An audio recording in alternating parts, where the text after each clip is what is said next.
नवरात्रि का पावन पर्व मां अंबे की आराधना से जुड़ा है। इस दौरान भक्त पूरे 9 दिन तक माता रानी की विधिवत पूजा करते हैं और उनकी इस पावन कथा को जरूर सुनते हैं। नवरात्रि व्रत रखने वालों को ये कथा जरूर सुननी चाहिए। नवरात्रि की पावन कथा इस प्रकार है। एक समय बृहस्पति जी ब्रह्मा जी से बोले, हे ब्रह्मण श्रेष्ठ, चैत्र और आश्विन मास के शुक्ल पक्ष में नवरात्र का व्रत और उत्सव क्यों किया जाता है? इस व्रत को करने से क्या फल मिलते हैं? इसे किस प्रकार करना चाहिए? सबसे पहले इस व्रत को किसने किया, सो विस्तार से कहिए। ब्रह्मा जी ने कहा, हे बृहस्पति, प्राणियों के हित के लिए तुमने बहुत अच्छा प्रश्न किया है।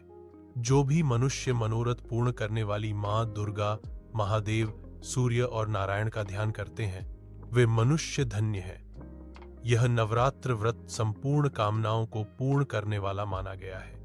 इस व्रत को करने से पुत्र की कामना वाले को पुत्र, धन की कामना वाले व्यक्ति को धन, विद्या चाहने वालों को विद्या और सुख की इच्छा रखने वाले को सुख मिलता है।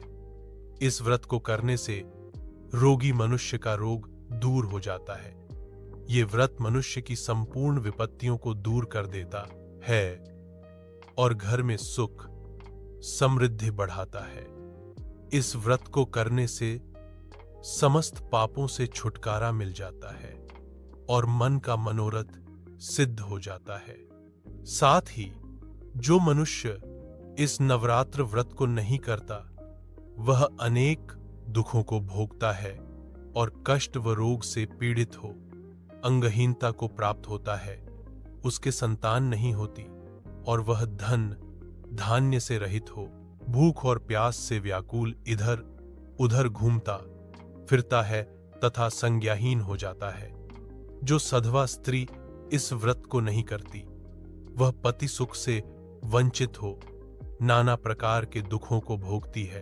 यदि व्रत करने वाला मनुष्य सारे दिन का उपवास न कर सके तो एक समय भोजन करे और 10 दिन बांधवों सहित नवरात्र व्रत की कथा का श्रवण करे। हे बृहस्पति, जिसने पहले इस महाव्रत को किया है, वह कथा मैं तुम्हें सुनाता हूं। ब्रह्मा जी बोले, प्राचीन काल में मनोहर नगर में पीठत नाम का एक अनाथ ब्राह्मण रह करता था। वह मां भगवती का भक्त था। उसे संपूर्ण सद्गुणों से युक्त सुमति नाम की एक सुंदर कन्या उत्पन्न हुई। वह कन्या सुमति अपने पिता के घर बाल्यकाल में अपनी सहेलियों के साथ क्रीड़ा करती हुई इस प्रकार बढ़ने लगी जैसे शुक्ल पक्ष में चंद्रमा की कला बढ़ती है। उसका पिता प्रतिदिन जब दुर्गा की पूजा करके होम किया करता तो वह उस समय नियम से वहां उपस्थित रहती। एक दिन सुमति अपनी सखियों के साथ खेल में लग गई, जिस कारण उसके पिता क्रोधित हो गए और वह पुत्री से कहने लगा, अरे दुष्ट पुत्री, आज तूने भगवती का पूजन नहीं किया, इस कारण मैं किसी कुष्ठ रोगी या दरिद्र मनुष्य के साथ तेरा विवाह करूंगा।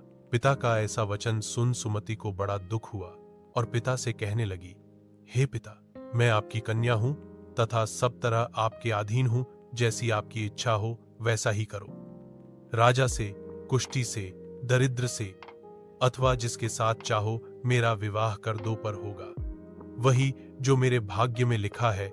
मेरा तो अटल विश्वास है, जो जैसा कर्म करता है उसको कर्मों के अनुसार वैसा ही फल प्राप्त होता है, क्योंकि कर्म करना मनुष्य के अधीन है पर फल देना ईश्वर के अधीन है। प्रकार कन्या के निर्भयता से कहे हुए वचन सुन उस ब्राह्मण ने क्रोधित हो अपनी कन्या का विवाह एक कुष्ठी के साथ कर दिया और अत्यंत क्रोधित हो पुत्री से कहने लगा, हे पुत्री, अपने कर्म का फल भोगो, देखें भाग्य के भरोसे रहकर क्या करती हो। पिता के ऐसे कटु वचनों को सुन सुमति मन में विचार करने लगी, अहो, मेरा बड़ा दुर्भाग्य है जिससे मुझे ऐसा पति मिला। इस तरह अपने दुख का विचार करती हुई वह कन्या अपने पति के साथ वन में चली गई और डरावने कुशायुक्त उस निर्जन वन में उन्होंने वह रात बड़े कष्ट से व्यतीत की। उस गरीब बालिका की ऐसी दशा देख देवी भगवती ने पूर्व पुण्य के प्रभाव से प्रकट हो सुमति से कहा, हे दीन ब्राह्मणी, मैं तुझसे प्रसन्न हूं, तुम जो चाहो सो वरदान मांग सकती हो। भगवती दुर्गा का यह वचन सुन ब्राह्मणी ने कहा, आप कौन हैं, वह सब मुझसे कहो। ब्राह्मणी का ऐसा वचन सुन देवी ने कहा कि मैं आदिशक्ति भगवती हूं और मैं ही ब्रह्म विद्या व सरस्वती हूं। प्रसन्न होने पर मैं प्राणियों का दुख दूर कर उनको सुख प्रदान करती हूं। हे ब्राह्मणी, मैं तुझ पर तेरे पूर्व जन्म के पुण्य के प्रभाव से प्रसन्न हूं। तुम्हारे पूर्व जन्म का वृतांत सुनाती हूं, सुनो। तू पूर्व जन्म में निषाद भील की स्त्री थी और अति पतिव्रता थी। एक दिन तेरे पति निषाद ने चोरी की। चोरी करने के कारण तुम दोनों को सिपाहियों ने पकड़ लिया और ले जाकर जेल खाने में कैद कर दिया। उन लोगों ने तुझको और तेरे पति को भोजन भी नहीं दिया। इस प्रकार नवरात्र के दिनों में तुमने न तो कुछ खाया और न जल ही पिया। इस प्रकार 9 दिन तक नवरात्र का व्रत हो गया। हे ब्राह्मणी, उन दिनों में जो व्रत हुआ, इस व्रत के प्रभाव से प्रसन्न होकर मैं तुझे मनोवांछित वर देती हूं। हे ब्राह्मणी, उन दिनों में जो व्रत हुआ, इस व्रत के प्रभाव से प्रसन्न होकर मैं तुझे मनोवांछित वर देती हूं। तुम्हारी जो इच्छा हो सो मांगो। इस प्रकार दुर्गा के वचन सुन ब्राह्मणी बोली, अगर आप मुझ पर प्रसन्न हैं तो हे दुर्गे, मैं आपको प्रणाम करती हूं। कृपा करके मेरे पति का कोढ़ दूर करो। देवी ने कहा, उन दिनों तुमने जो व्रत किया था, उस व्रत का 1 दिन का पुण्य पति का कोढ़ दूर करने के लिए अर्पण करो। उस पुण्य के प्रभाव से तेरा पति कोढ़ से मुक्त हो जाएगा। ब्रह्मा जी बोले।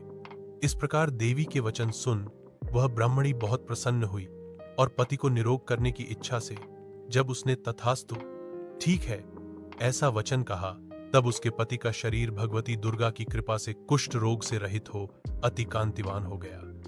वह ब्राह्मणी पति की मनोहर देह को देख देवी की स्तुति करने लगी।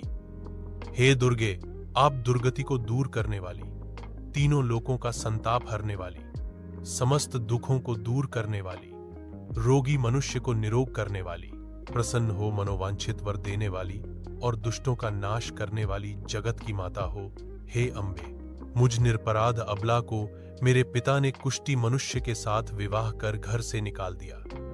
पिता से तिरस्कृत निर्जन वन में विचर रही हूं। आपने मेरा इस विपदा से उद्धार किया है।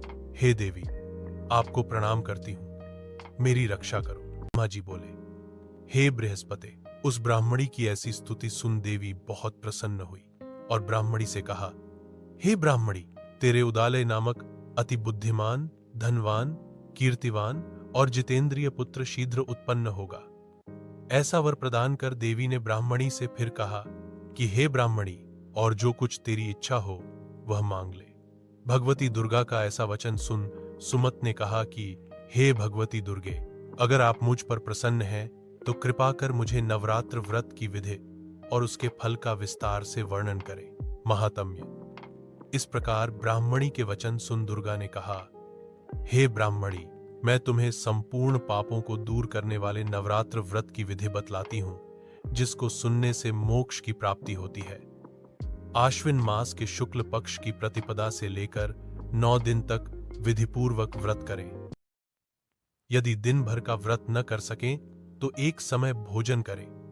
विद्वान ब्राह्मणों से पूछकर घट स्थापन करें और वाटिका बनाकर उसको प्रतिदिन जल से सींचें।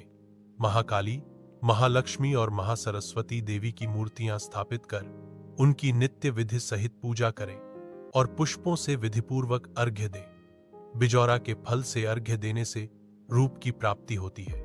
जायफल से अर्घ्य देने से कीर्ति, दाख से अर्घ्य देने से कार्य की सिद्धि होती है, आंवले से अर्घ्य देने से सुख की प्राप्ति और केले से अर्घ्य देने से आभूषणों की प्राप्ति होती है। इस प्रकार पुष्पों व फलों से अर्घ्य देकर व्रत समाप्त होने पर 9वें दिन यथाविधि हवन करें। खांड, घी, गेहूं, शहद, जौ, तिल, बिल्व, बेल, नारियल, दाख और कदम्ब आदि से हवन करें। गेहूं से होम करने से लक्ष्मी की प्राप्ति होती है। खीर एवं चंपा के पुष्पों से धन की और बेल पत्तों से तेज व सुख की प्राप्ति होती है।